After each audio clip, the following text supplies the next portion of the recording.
செய்வதற்காக குடியேறியிருந்தனர். அவர் சிறுவனாக இருந்தபோதே அவர்கள் இந்தியாவுக்கு திரும்பினர். தனது பள்ளி படிப்பை அவர் தென்னிந்தியாவில் முடித்தார்.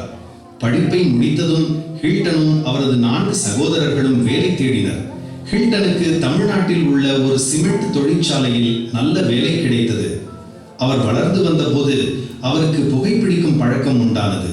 அதிகப்படியாக புகைப்பிடித்ததாலும் வேலைச்சூழல் காரணமாகவும் அவரது உடல்நிலை வேகமாக மோசமடைந்தது. இது அவரை ஆழமான மனச்சோர்வுக்குள் தள்ளியது. பின்பு பள்ளியில் தலைமை ஆசிரியையாக இருந்த ஆக்னஸ் என்ற சகோதரியை அவர் திருமணம் செய்தார். ஆக்னஸ் மிகுந்த விசுவாசமுள்ள ஒரு பெண். ஆனால் ஹில்டனுக்கு கடவுள் மீது நம்பிக்கை இல்லை. ஒரு நாள் ஹில்டன் இயேசுவை பற்றி அறிந்து கொள்வார் என்ற நம்பிக்கையுடன் ஆக்னஸ் தினமும் அவருக்காக ஜெபித்தார். ஹில்டனுக்கு நல்ல இசை கேட்பதும் புத்தகம் படிப்பதும் பிடிக்கும். அலுவலகத்தில் ஓய்வு நேரத்தில் படிப்பதற்காக அவர் எப்போதும் ஒரு புத்தகத்தை எடுத்துச் செல்வார். ஒரு நாள் ஆக்னஸ் ஒரு ஜெப புத்தகத்தை அவரது அலமாரியில் வைத்தார். ஒரு நாள் அவர் அதை படிப்பார் என்று நம்பினார். ஹில்டன் இரவு பணிக்காக அவசரமாக செல்லும் போது அது என்ன புத்தகம் என்று தெரியாமலேயே அதை கையில் எடுத்தார். அதை பார்த்ததும் ஆக்னஸ் இப்படி செய்துவிட்டாரே என்று வருத்தப்பட்டார். ஆனால் சிறிது யோசித்த பிறகு அதை எப்படியாவது படிக்க வேண்டும் என்று முடிவு செய்தார். அந்த புத்தகம் கிறிஸ்துவின் உண்மையான சீடனாக இருப்பது பற்றி விளக்கியது. அது கடவுளின் அன்பு, நம் பாவங்களிலிருந்து நம்மை விடுவிக்க அவர் செய்த தியாகம் பற்றி அவருக்கு ஆழமான புரிதலை கொடுத்தது. அந்த புத்தகத்தை படித்தது ஹில்டனுக்கு பாவ மன்னிப்புக்காக கடவுளிடம் ஜெபிக்க பலத்தை கொடுத்தது. மேலும் கடவுளின் அன்பை மற்றவர்களுக்கும் பகிர்ந்து கொள்ள ஆசை அவருக்குள் உண்டானது. மறுநாள் காலை ஹில்டன் வீட்டிற்கு வந்தபோது அவர் புதிய ஆசைகளையும் புதிய பலத்தையும் கொண்ட ஒரு புதிய மனிதராக இருந்தார். அவர் நடந்ததை ஆக்னஸிடம் சொன்னார். இருவரும் சேர்ந்து தங்கள் வாழ்க்கையில் கர்த்தரின் சித்தம் என்னவென்று காட்டுமாறு அவரிடம் ஜெபித்தனர். ஆனால் அவரது உடல்நிலையில் எந்த முன்னேற்றமும் இல்லை. மாறாக அது மோசமடைந்தது. அவரது நுரையீரல் மிகவும் சேதமடைந்ததால் அவர் இரத்தம் கக்க ஆரம்பித்தார். மருத்துவர் அவருக்கு சில மாதங்கள் மட்டுமே ஆயுள் இருக்கும் என்று கூறி எந்த நம்பிக்கையும் இல்லை என்று கைவிட்டார். நண்பர் சுவிசேஷ ஜெபக்குழு என்ற அமைப்பினால் போ அல்லது அனுப்பு என்ற தலைப்பில் ஒரு கூட்டம் நடைபெற்றது. ஹில்டனும் ஆக்னஸும் அதில் கலந்து கொள்ள முடிவு செய்தனர். அந்த கூட்டத்தில் கடவுளின் அன்பை பற்றி ஒருமுறை கூட கேள்விப்படாத பழங்குடி மக்கள் மத்தியில் தொலைதூர கிராமத்தில் சேவை செய்ய விருப்பமுள்ள ஒரு ஊழியருக்காக ஒரு குழுவினர் 10 ஆண்டுகளாக ஜெபித்து வருவதை அவர்கள் தெரிந்து கொண்டனர். இது ஹில்டனின் இதயத்தில் ஒரு ஆசையை ஏற்படுத்தியது. ஆனால் தன் உடல்நிலையுடன் எப்படி அங்கே செல்வது என்று அவர் யோசித்தார். அதோடு தன் மனைவியும் 3 பிள்ளைகளையும் விட்டு செல்வதும் பெரிய சவாலாக இருக்கும். ஆனால் அந்த அழைப்பு மிகவும் தெளிவாகவும் உறுதியாகவும் இருந்ததால் சரியான முடிவெடுக்க தனக்கு உதவும்படி கடவுளிடம் ஜெபித்தார். கூட்டத்திற்கு நடுவே 15 நிமிட இடைவெளி விடப்பட்டது. ஆக்னஸ் ஹில்டனிடம் வந்து, நீங்கள் போகிறவர்கள் பட்டியலில் இருக்கிறீர்களா அல்லது அனுப்புபவர்கள் பட்டியலில் இருக்கிறீர்களா என்று கேட்டார். ஹில்டன், கர்த்தர் என்னை போகிறவர்கள் பட்டியலில் இருக்க சொல்கிறார் என்று பதிலளித்தார். அதற்கு ஆக்னஸ், அப்படியானால் போய் வாருங்கள். நாம் மீண்டும் இந்த பூமியில் சந்திக்காவிட்டாலும் மறு உலகில் சந்திப்போம் என்றார். அவரது வார்த்தைகள் ஹில்டனுக்கு பெரிய நம்பிக்கையையும் கடவுள் அவரை அழைக்கிறார் என்ற உறுதியையும் கொடுத்தன. கூட்டம் மீண்டும் தொடங்கிய போது யார் போவார்கள் என்று கேட்கப்பட்ட போது ஹில்டன் எழுந்து அந்த பணிக்காக தன் வாழ்க்கையை அர்ப்பணித்தார். குழுவினர் அவருக்காக ஜெபித்து அவரை அந்த பணிக்காக அர்ப்பணித்தனர். புஷ்பராஜ் என்ற ஒரு மருத்துவரும் பழங்குடியினர் மத்தியில் சேவை செய்ய ஹில்டனுடன் சென்றார். ஹில்டன் தனது வேலையை ராஜினாமா செய்தார். ஒரு குழுவினர் அவர்களை மலைகளுக்கு அழைத்துச் சென்றனர். மலை ஏறுவதற்கு முன் ஹில்டன் அந்த பயணத்திற்கான பலத்திற்காக ஜெபித்தார். அது ஒரு நீண்ட நடைப்பயணம். பின்பு அவருக்கு ஆஸ்துமா மீண்டும் வரவில்லை என்பதை அவர் உணர்ந்தார். மாலையில் அவர்கள் அந்த கிராமத்தை அடைந்தனர். அது அருகில் எந்த உதவியும் இல்லாத ஒரு தொலைதூர இடம். மற்ற குழுவினர் சென்றதும் மருத்துவரும் ஹில்டனும் அங்கேயே தங்கினர். கிராம மக்கள் அவர்களை கிராமத்திற்குள் தங்க அனுமதிக்காததால் அவர்கள் சேறு மற்றும் வைக்கோலால் ஒரு குடிசையை அமைத்து கிராமத்திலிருந்து சுமார் 2 கிலோமீட்டர் தூரத்தில் வசித்தனர். சில மாதங்களுக்கு பிறகு அங்கிருந்த கடினமான சூழ்நிலைகள் காரணமாக மருத்துவரும் கிளம்பிவிட்டார். அதனால் ஹில்டன் மட்டுமே தனியாக இருக்க வேண்டியிருந்தது. கர்த்தரின் வார்த்தையும் அவருடன் ஜெபத்தில் செலவிடும் நேரமும் மட்டுமே அவருக்கு ஆறுதல்.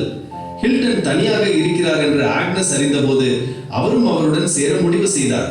அவரும் தனது வேலையை ராஜினாமா செய்து தன் 3 குழந்தைகளுடன் ஹில்டனுடன் கிராமத்திற்கு மலைகளுக்கு சென்றார்.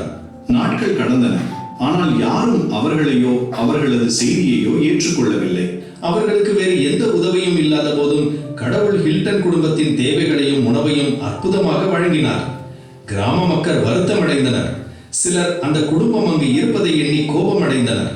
அந்த ஆண்டு மழை மற்றும் அறுவடை குறைவாக இருந்ததால் தங்களது கடவுள் கோபமாக இருக்கிறார் என்று பேசத் தொடங்கினர். அதனால் அவர்கள் ஹில்டனும் அவரது குடும்பத்தினரையும் கொல்ல முடிவு செய்தனர். ராத்திரியில் அவர்களின் குடிசையை எரிக்க திட்டமிட்டனர். 7 பேர் குடிசையை நோக்கி வரும்போது திடீரென்று ஒரு பெரிய மின்னலும் இடியும் உண்டானது. அவர்கள் மேலே பார்த்தபோது பலத்த மழையை பொழிய தயாராக இருந்த பெரிய இருண்ட மேகத்தை கண்டனர். பயந்தவர்கள் மழையில் இருந்து தப்பிப்பதற்காக கிராமத்தை நோக்கி ஓடினர். ஆனால் அவர்கள் கிராமத்தை அடைவதற்கு முன்பே பலத்த மழை பெய்ய தொடங்கியது.